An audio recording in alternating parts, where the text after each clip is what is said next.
Интернистка вработена во Кочанската општа болница одвај успеала да спаси жива глава, откако вчера на дежурство била давена од син на пациентка која претходниот ден била примена на интерното оделение.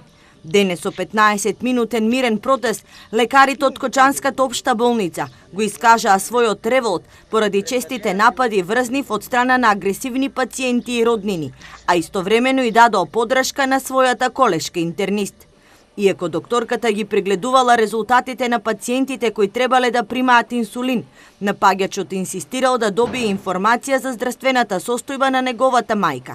Тој не успеал да дочека интернистката да си ја заврши работата, па и се нафрлил и со голи раце почнал да ја дави. Има нападнато на дежурната докторка со обид за убиство, со давење, и докторката беше за среќа спасена од едни млади деца кои носеа бабата на преглед.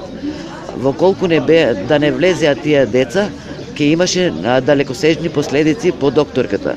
Лекарката се здобила со хематоми по вратот, а доживеала и психичка траума пошто побарала неколкудневно боледување.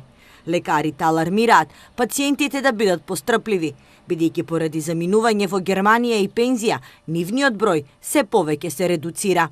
Со овој протест апелираме до населението да бидат стрпливи, затоа што со време сега со помалку лекари остануваме и неќе може да бидат услужени, значи ќе бидат услужени ургентните, а потоа другите пациенти. Случајот е пријавен во полиција.